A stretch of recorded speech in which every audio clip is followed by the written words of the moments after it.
नमस्कार दोस्तों, स्वागत है आप सभी का यूट्यूब चैनल स्टडी पॉइंटर्स पर।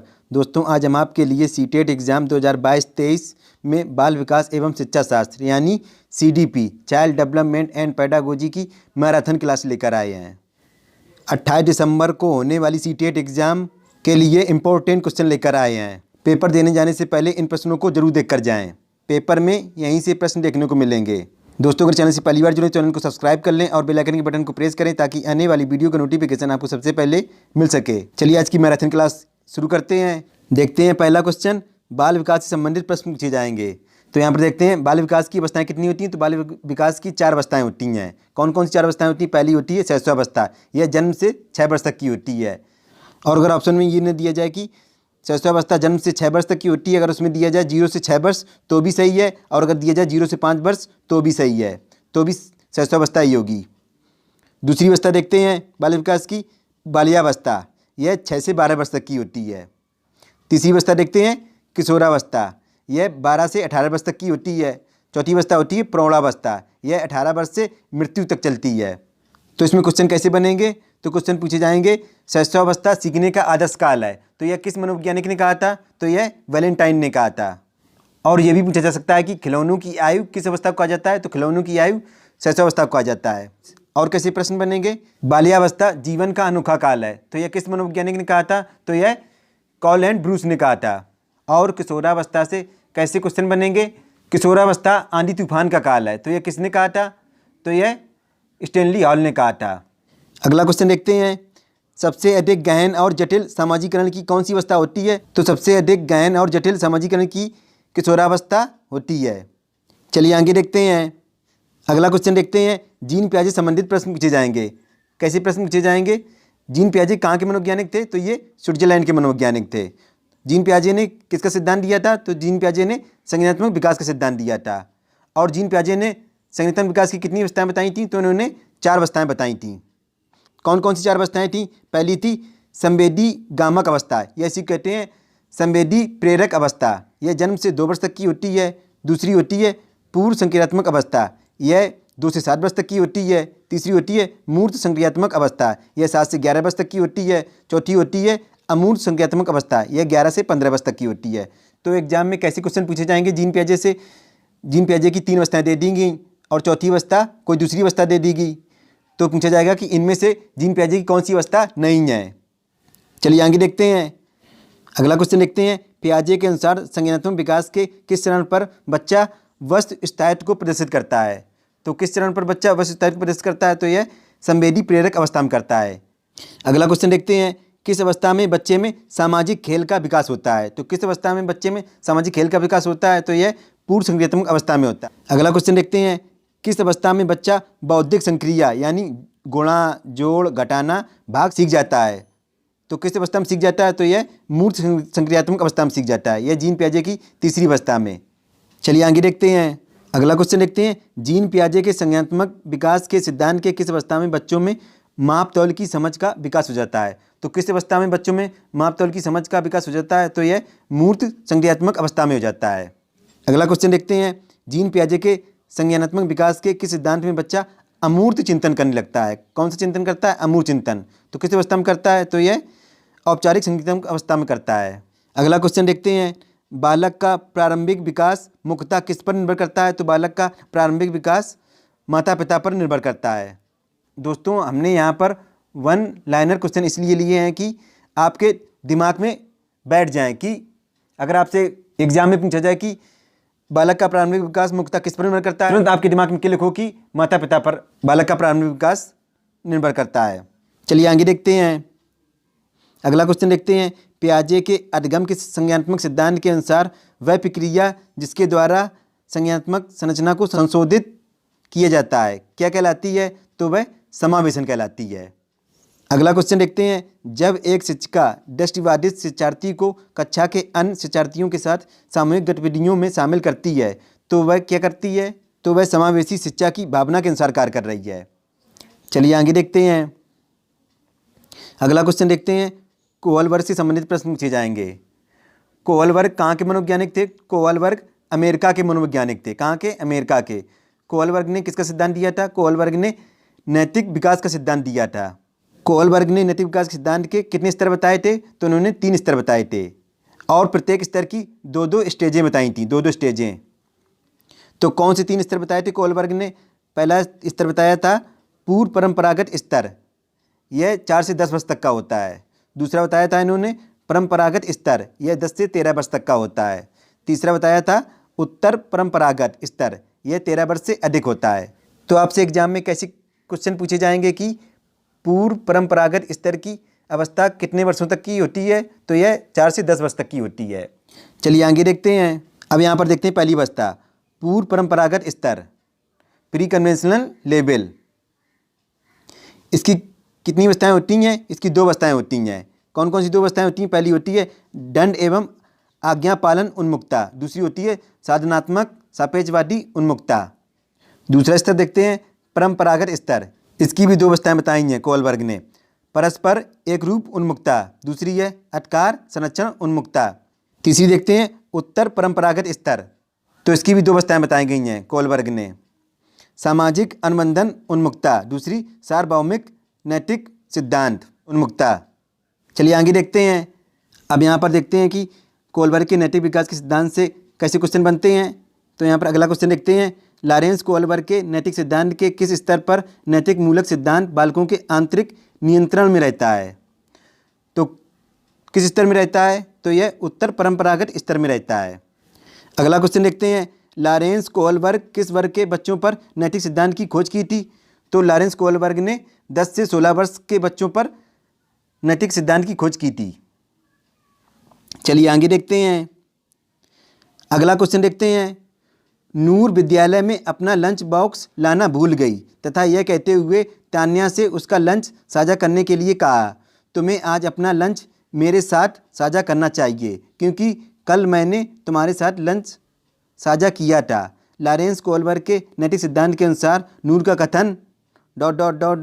किस अभिविन्यास प्रारूप को ... किस अवस्था पर दर्शाता है? तो यह आज्ञा पालन और पूर्व परंपरागत अवस्था पर दर्शाता है। तो नूर का कथन है कि आज्ञा पालन अभिविन्यास प्रारूप को पूर्व परंपरागत अवस्था पर दर्शाता है। ऐसे ही आपसे क्वेश्चन एग्जाम में पूछे जाएंगे, इसलिए पेपर देने जाने से पहले इन प्रश्नों को जरूर देख कर जाएँ। चलिए आगे देखते हैं। अगला क्वेश्चन देखते हैं, एक बच्चा तर्क प्रस्तुत करता है कि हिंज को दवाई चोरी नहीं करनी चाहिए। वह दवाई जो उसकी पत्नी की जान बचाने के लिए ज़रूरी है, क्योंकि यदि वह ऐसा करता है तो उसे पकड़ा जाएगा और जेल भेज दिया जाएगा। कोहलबर्ग के अनुसार वह बच्चा नैतिक समझ की किस अवस्था के अंतर्गत आता है? तो किस अवस्था के अंतर्गत आता है? तो वह दंड एवं आज्ञा पालन अभिन्यास के अंतर्गत आता है। यानी अगर हिंज चोरी करेगा तो उसको पुलिस पकड़ लेगी और अगर चोरी नहीं करेगा तो उसकी पत्नी मर जाएगी। चलिए आगे देखते हैं। अगला क्वेश्चन देखते हैं, हार्वर्ड गार्डनर कहाँ के मनोवैज्ञानिक थे? तो ये अमेरिका के मनोवैज्ञानिक थे। हार्वर्ड गार्डनर ने किसका सिद्धांत दिया था? तो हार्वर्ड गार्डनर ने बहुबुद्धि का सिद्धांत दिया था। अगला क्वेश्चन देखते हैं, बुद्धि की संरचना का सिद्धांत किसने दिया था? तो बुद्धि की संरचना का सिद्धांत जेपी गिलफोर्ड ने दिया था। किसने? जेपी गिलफोर्ड ने दिया था। अगला क्वेश्चन देखते हैं, बहुकारक का सिद्धांत किसने दिया था? तो बहुकारक का सिद्धांत थॉर्नडाइक ने दिया था। किसने? थॉर्नडाइक ने दिया था। और आपसे और सिद्धांत पूछे जा सकते हैं, जैसे सामाजिक अधिगम का सिद्धांत किसने दिया था? तो सामाजिक अधिगम का सिद्धांत अल्बर्ट बंडूरा ने दिया था। और भाषा अधिगम का सिद्धांत किसने दिया था? तो भाषा अधिगम का सिद्धांत चॉम्स्की ने दिया था। किसने? चॉम्स्की ने दिया था भाषा अधिगम का सिद्धांत। चलिए आगे देखते हैं। अगला क्वेश्चन देखते हैं, क्रिया प्रसूत अनुबंधन का सिद्धांत किसने दिया था? तो क्रिया प्रसूत अनुबंधन का सिद्धांत बी.एफ. स्किनर ने दिया था।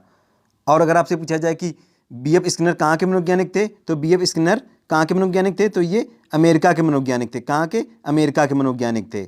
और अगर पूछा जाए कि बी.एफ. स्किनर ने किस पर अपना पहला प्रयोग किया था? तो उन्होंने चूहे पर और किस पर किया था? चूहे और कबूतर पर प्रयोग किया था पहला प्रयोग। अगला क्वेश्चन देखते हैं, सूझ एवं अंतर्दृष्टि का सिद्धांत किसने दिया था? सूझ एवं अंतर्दृष्टि का सिद्धांत कोहलर ने दिया था। किसने? कोहलर ने।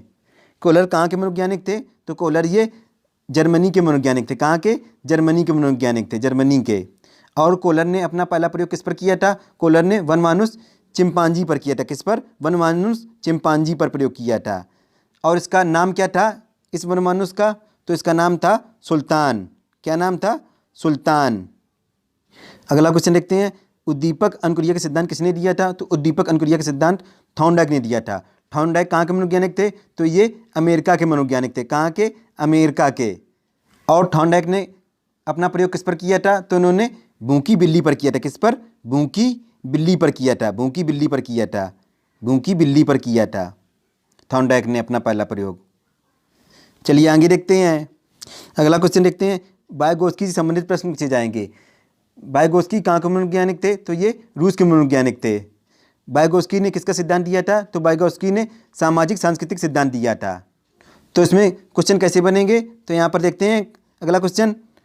संज्ञानात्मक विकास के लिए किस मनोवैज्ञानिक ने संस्कृति और भाषा पर बल दिया था? तो किसने बल दिया था? तो ये वाइगोत्स्की ने दिया था। किसने? वाइगोत्स्की ने दिया था। चलिए आगे देखते हैं। अगला क्वेश्चन देखते हैं। किस मनोवैज्ञानिक के अनुसार बच्चों के संज्ञानात्मक विकास में सांस्कृतिक उपकरण एक महत्वपूर्ण भूमिका निभाते हैं? तो किस मनोवैज्ञानिक के अनुसार? तो ये लॉरेंस कोहलबर्ग के अनुसार। लॉरेंस कोहलबर्ग के अनुसार बच्चों के संज्ञानात्मक विकास में सांस्कृतिक उपकरण एक महत्वपूर्ण भूमिका निभाते हैं। अगला क्वेश्चन देखते हैं। लेव वाइगोत्स्की के अनुसार आधारभूत मानसिक क्षमताओं को मुख्य रूप से किसके द्वारा उच्चतर संज्ञानात्मक प्रक्रियाओं में बदला जाता है? तो किसके द्वारा उच्चतर संज्ञानात्मक प्रक्रियाओं में बदला जाता है? तो ये सामाजिक पारस्परिक क्रिया के द्वारा उच्चतर संज्ञानात्मक प्रक्रियाओं में बदला जाता है। चलिए आगे देखते हैं। अगला क्वेश्चन देखते हैं।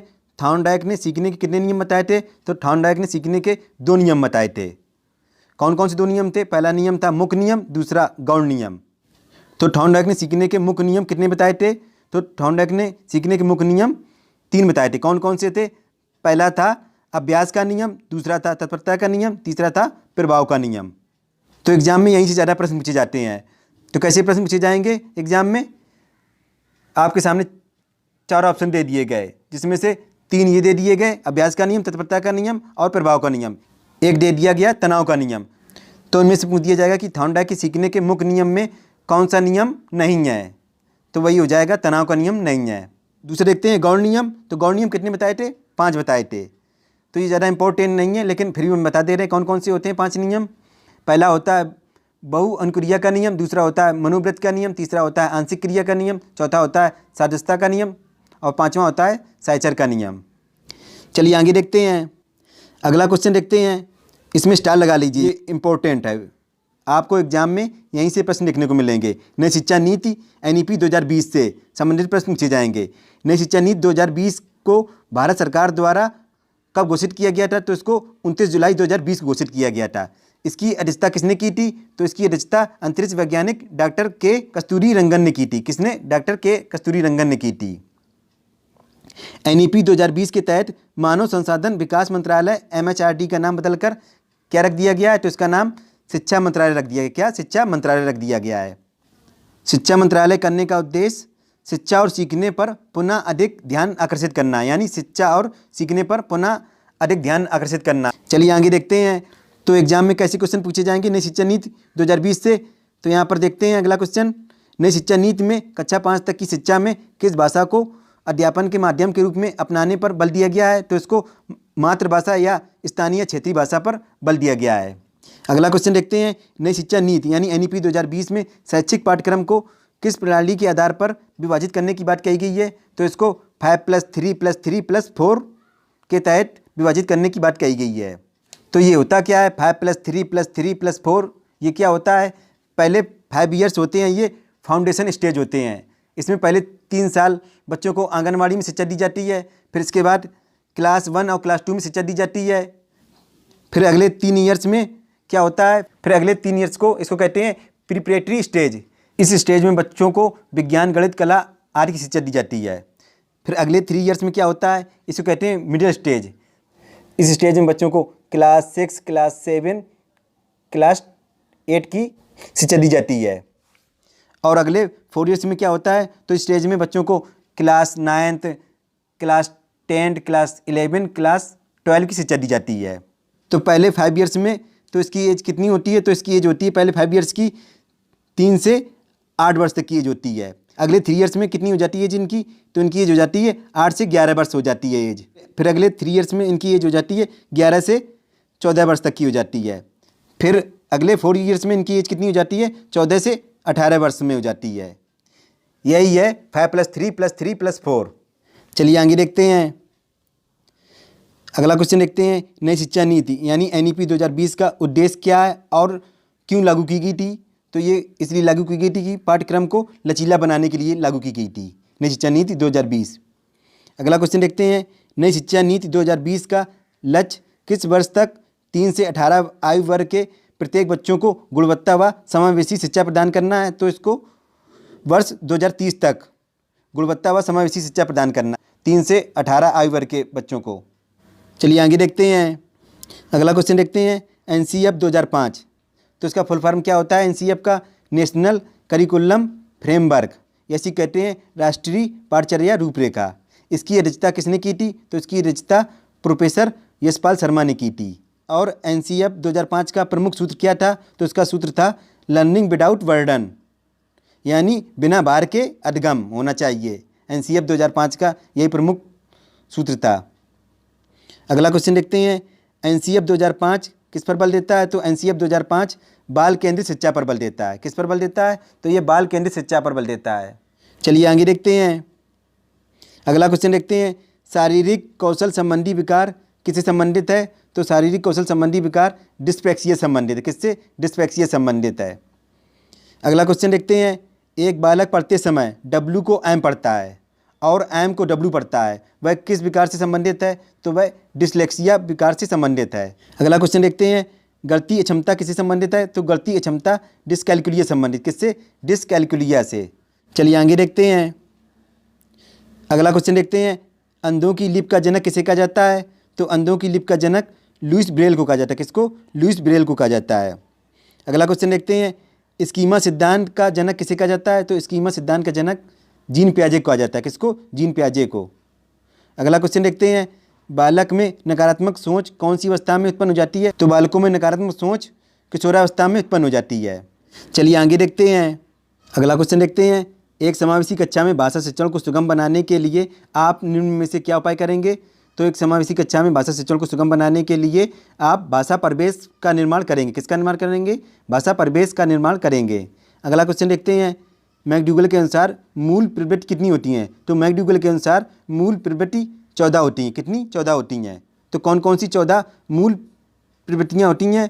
पहली होती है संतान कामना, दूसरी शरणागति, तीसरी जिज्ञासा, चौथी ह्रास, पाँचवीं गौरव, छठवीं संग्रहण, सातवीं रचना धार्मिकता, आठवीं युयुत्सा, नौवीं निवृत्ति, 10वीं पलायन, 11वीं दैन, 12वीं सामयिकता, 13वीं भोजन की तलाश, 14वीं काम प्रवृत्ति। और मैकडूगल ने मूल संवेग कितने बताए हैं। तो मैकडूगल ने मूल संवेग 14 बताए हैं। कौन कौन से 14 हैं। तो इनका पहला है वात्सल, दूसरा करुणा, तीसरा आश्चर्य, चौथा आमोद, पाँचवां आत्म अभियान, छठवां स्वामित्व, सातवां कृतिभाव, आठवां क्रोध, नौवां घृणा, 10वां भय, 11वां आत्महीनता, 12वां एकाकीपन, 13वां भूख, 14वां कामुकता। अगला क्वेश्चन देखते हैं, किसी समस्या के एक से अधिक हल होने पर कौन सा चिंतन होगा। तो किसी एक समस्या के एक से अधिक हल होंगे, कौन सा चिंतन होगा। तो उसमें अपसारी चिंतन होगा। और अगर किसी समस्या के एक ही हल है तो उसको कहते हैं अपसारी चिंतन। अपसारी और अपसारी में अंतर क्या होता है। अगर किसी समस्या के एक से अधिक हल हैं तो उसको अपसारी चिंतन कहते हैं, और किसी समस्या का एक ही हल है तो उसको कहते हैं अभिसारी चिंतन। चलिए आगे देखते हैं। अगला क्वेश्चन देखते हैं, एक लड़के को उसके माता पिता गुड़िया खेलने के लिए देते हैं, तो वह कहता है कि गुड़िया लड़कियों के खेलने का खिलौना है, लड़कियों का नहीं, इसलिए मैं गुड़िया के साथ नहीं खेलूँगा। तो यह किस तरह का पक्षपात हो रहा है। तो यह लैंगिक रूढ़वादिता का पक्षपात हो रहा है। अगला क्वेश्चन देखते हैं, सतत एवं व्यापक मूल्यांकन में व्यापक का तात्पर्य क्या है। तो व्यापक का तात्पर्य है छात्रों के ज्ञान, समझ, व्याख्या व अनुप्रयोग करना। चलिए आगे देखते हैं। अगला क्वेश्चन देखते हैं, निम्नलिखित में कौन प्राथमिक सामाजिकरण माध्यम है। तो कौन सा प्राथमिक सामाजिकरण माध्यम है। तो यह परिवार होता है। अगला क्वेश्चन देखते हैं, प्रगतिशील कक्षा में बच्चों को किस तरह से देखा जाता है। तो प्रगतिशील कक्षा में बच्चों को सक्रिय अन्वेषकों के रूप में देखा जाता है। अगला क्वेश्चन देखते हैं, जन्म से किशोरावस्था तक बच्चों में विकास किस क्रम में होता है। तो जन्म से किशोरावस्था तक बच्चों में विकास सांवेदिक, मूर्त और अमूर्त होता है। चलिए आगे देखते हैं। अगला क्वेश्चन देखते हैं, निम्नलिखित में से कौन सा द्वितीयक समाजीकरण एजेंसी का उदाहरण है? तो कौन सा द्वितीयक समाजीकरण एजेंसी का उदाहरण है? तो यह विद्यालय एवं मीडिया है। और अगर आपसे पूछा जाए कि प्राथमिक समाजीकरण एजेंसी का उदाहरण कौन सा है? तो यह परिवार एवं पास पड़ोस है। अगर आपसे पूछा जाए कि द्वितीयक समाजीकरण एजेंसी का उदाहरण, तो विद्यालय एवं मीडिया है। और अगर आपसे पूछा जाए कि प्राथमिक समाजीकरण एजेंसी का उदाहरण, तो यह परिवार एवं पास पड़ोस है। अगला क्वेश्चन देखते हैं। बच्चे का सर्वांगीण विकास करना है, तो कैसे करना है? बालक के शारीरिक, मानसिक, सामाजिक और संवेगात्मक विकास करना है। चलिए इसी के साथ CDP की मैराथन क्लास कंप्लीट हुई और आपको कैसी लगी हमें कमेंट बॉक्स में जरूर लिखकर बताएं। दोस्तों अगर चैनल से पहली बार जुड़े, चैनल को सब्सक्राइब कर लें और बेल आइकन के बटन को प्रेस करें ताकि आने वाली वीडियो का नोटिफिकेशन आपको सबसे पहले मिल सके। दोस्तों अगर वीडियो अच्छा लगा तो वीडियो लाइक करें और अपने दोस्तों को शेयर करें। दोस्तों आपके एक लाइक से हमें मोटिवेशन मिलता है, जिससे हम और अच्छा कंटेंट आपके लिए प्रोवाइड करा सकें। मिलते हैं नेक्स्ट वीडियो में, तब तक के लिए goodbye, have a nice day.